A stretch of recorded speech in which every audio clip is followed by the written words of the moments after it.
Money Time está de volta e agora com um assunto que, olha, eu aposto que você vai achar bem interessante. Vamos falar da gestão de reputação de marcas e empresas. Sobre esse assunto, a gente conversa agora com a Annick Suzuki, que é fundadora e CEO da ANK Reputation. Tudo bem, Annick? Seja muito bem-vinda ao Money Times. Prazer te receber aqui. Muito obrigada. Felipe Machado, nosso analista, participa da conversa. Antes da gente falar de um levantamento cheio de dados interessantes que eu sei que vocês têm, queria que você explicasse para a gente, para a nossa audiência, qual que é exatamente o trabalho da ANK Reputation e o que é essa tal dessa reputação, Annick? Muito bem. A ANK Reputation é uma consultoria de gestão de reputação para marcas de empresas e também de alta liderança. Então, a gente trabalha a jornada de reputação desses clientes que precisam entender, num primeiro momento, como são vistos pelos seus públicos, planejar, para que rumo eles vão, quais são os seus direcionadores de reputação e depois cuidar para que a sua jornada de reputação, que é a construção de confiança, seja feita com consistência ao longo da jornada da empresa. Legal. Felipe, sua pergunta para a Annick. Legal. Eu queria saber o seguinte, Annick, gestão de reputação, né? E a gente deve fazer essa gestão, as empresas, né, grandes empresas ou pequenas empresas, enfim, devem fazer essa gestão de reputação apenas quando elas enfrentam crises ou deve ser uma coisa contínua? Não, pelo contrário. Gestão de reputação a gente faz desde o princípio, no surgimento de uma empresa, ou tão logo a empresa tenha consciência da relevância de construir confiança com seus públicos, até todo o seu projeto empresarial de crescimento. Quando a gente deixa para cuidar de reputação nos momentos de crise, é quando nós não estamos preparados. Perdemos tempo, perdemos alinhamento, geralmente temos a quebra de confiança com os nossos públicos, causando muitos prejuízos, alguns inclusive irreversíveis. Certo. E aí eu queria que você contasse um pouco mais sobre o levantamento mais recente que vocês fizeram, Annick. Qual que foi o objetivo, o que vocês queriam saber e de que tipo de amostra a gente está falando? Certo.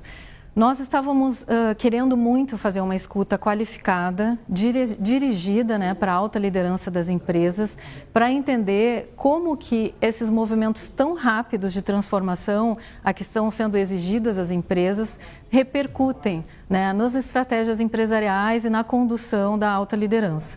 Então, nós ouvimos 117 líderes de alta posição, de alta liderança nas empresas nacionais e globais, com atuação no Brasil, porque nós queríamos um corte que refletisse a cultura da empresa brasileira, que é muito diferente da cultura da empresa americana, da empresa europeia, e nós queríamos ouvir CEOs, conselheiros, vice-presidentes e realmente executivos C-level que tivesse poder de decisão nas companhias.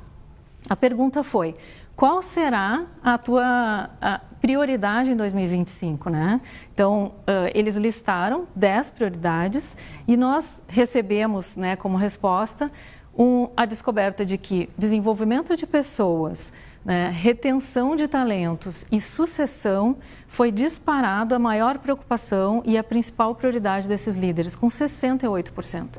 Então, a gente está dizendo que 117 líderes de empresas de 13 setores, a maior parte empresas acima de R$1 bilhão, estão olhando para pessoas como prioridade.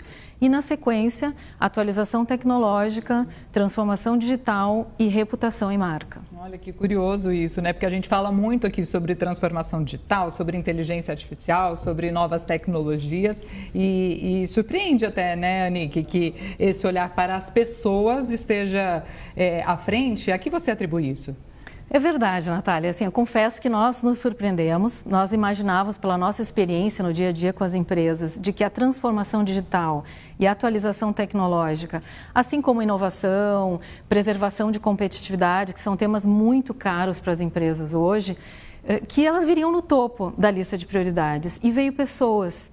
Mas, ao mesmo tempo, nessa escuta, nós percebemos que hoje existe, na alta cúpula das empresas, uma clareza de que cultura organizacional e as pessoas certas nos lugares certos é que garantem a transformação digital que elas precisam fazer, na velocidade que elas precisam fazer e a atualização tecnológica também.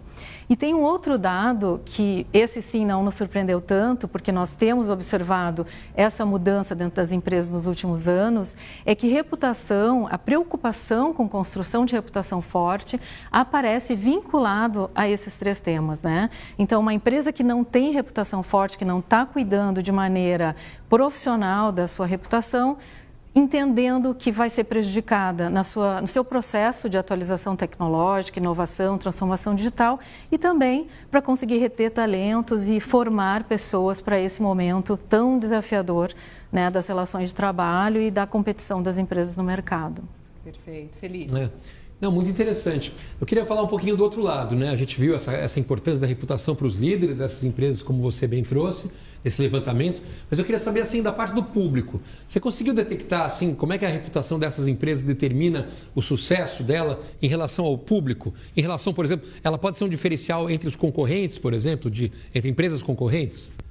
Essa sondagem, esse estudo específico, não ouviu o público, né? Ouviu as lideranças das empresas, mas nós temos muitos outros estudos que que realmente abordam essa questão e está comprovado, né, que uma reputação forte, além de posicionar a empresa à frente dos seus concorrentes, garantir a lealdade dos seus clientes, a recompra de clientes, né, e a atração, inclusive, de talentos, de parcerias, redução de custos, né, de custos de capital, custos de gestão de pessoas, que reputação também garante um colchão de reputação, né, garante maior resiliência em momentos de dificuldade. Momentos de crise, né, e crises em si, é a única certeza que nós temos para empresas longevas. Então, quando a gente pensa em empresas como as brasileiras, as empresas familiares brasileiras, ou mesmo as globais que estão no nosso território, que vão viver ou já vivem, né, décadas e até são empresas centenárias, todas elas já viveram crises, provocadas pelo ambiente externo ou provocadas por alguma questão interna.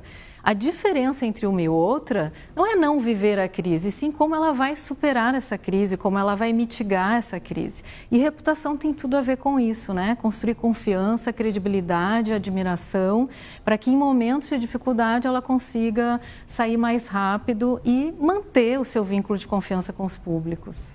Nick, eu gosto muito quando a gente consegue trazer exemplos para tornar esses assuntos, né, que são subjetivos, assim, um pouco mais palpáveis. Então, quando a gente fala dessas crises, né, que, como você bem disse, qualquer empresa longa em algum momento vai lidar com elas, de que tipo de situação que a gente está falando? Que tipo de crises são mais comuns? E a impressão é que hoje em dia elas são mais frequentes ou elas ganham mais relevância por conta de internet, porque as coisas se espalham e ficam ali, né, no histórico, para quem fizer qualquer busca vai aparecer?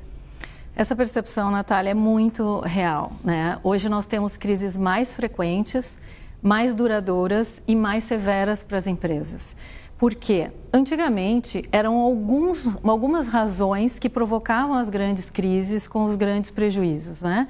Razões de falhas humanas no processo das empresas, razões de causa de problemas da operação da empresa para o meio ambiente, para o seu entorno, ou mesmo, às vezes, né, razões assim, de denúncias de corrupção, de falta de compliance, enfim, problemas maiores. Hoje, qualquer deslize de um gestor numa rede social, de uma piada colocada mal em algum ambiente de trabalho, de até ataques de concorrências desleais, né? Ou boatarias, fake news, desinformação. Hoje a empresa, ela está muito vulnerável, né? Então hoje muitos motivos causam crises. E essas crises, elas têm muito caminho para ecoar e para se tornar visível, em função das redes sociais e da falta de fronteiras que existe hoje, né? Não é só as redes sociais comum que a gente está ali na nossa página, são os grupos de WhatsApp, né? São os fóruns em que a gente participa. Hoje as crises, elas se tornam muito volumosas e muito intensas em questão de horas. Então sim, é verdade, nós temos mais crises acontecendo hoje.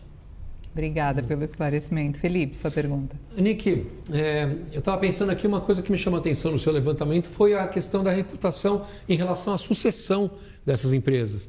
Eu queria que você falasse um pouquinho mais disso. Qual que seria a grande preocupação aí desses líderes? É fazer uma sucessão mal feita? É que essa imagem dessa sucessão talvez não pegue bem no mercado? Fala um pouquinho mais, que esse ponto me chamou a atenção. Certo.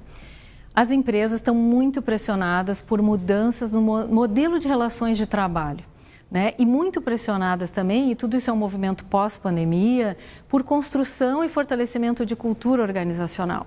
Hoje as pessoas trabalhando no híbrido, trocando mais de emprego, né, trocando mais as suas empresas, elas acabam deixando mais vulnerável a construção dessa cultura organizacional. Ou seja, a empresa está mais desafiada a ter metodologia para a construção de uma cultura forte. Além disso, para a manutenção daquele executivo num longo prazo com a empresa, né? Então, para que a empresa consiga ter uma consistência no seu projeto empresarial, fazer uma gestão do conhecimento eficiente e ter uma força de trabalho produtiva e, ao mesmo tempo, que consiga carregar o seu legado para frente, mantendo os seus valores e sua cultura, ela precisa reter esses talentos e dar crescimento mais rápido do que antigamente.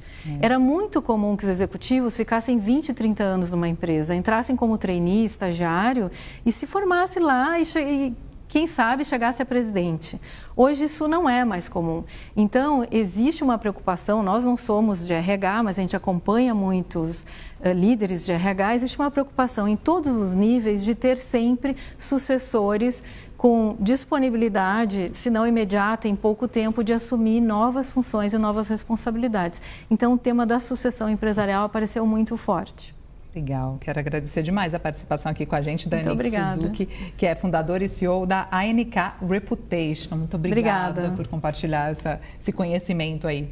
Prazer estar aqui com vocês. Obrigada. Obrigada a você. Boa tarde. Bom, de acordo com dados do IBGE, o comércio varejista nacional encerrou 2024 com alta de 4,7% em vendas, mas registrou um recuo de 0,1% em dezembro. Repórter Eric Klein tem os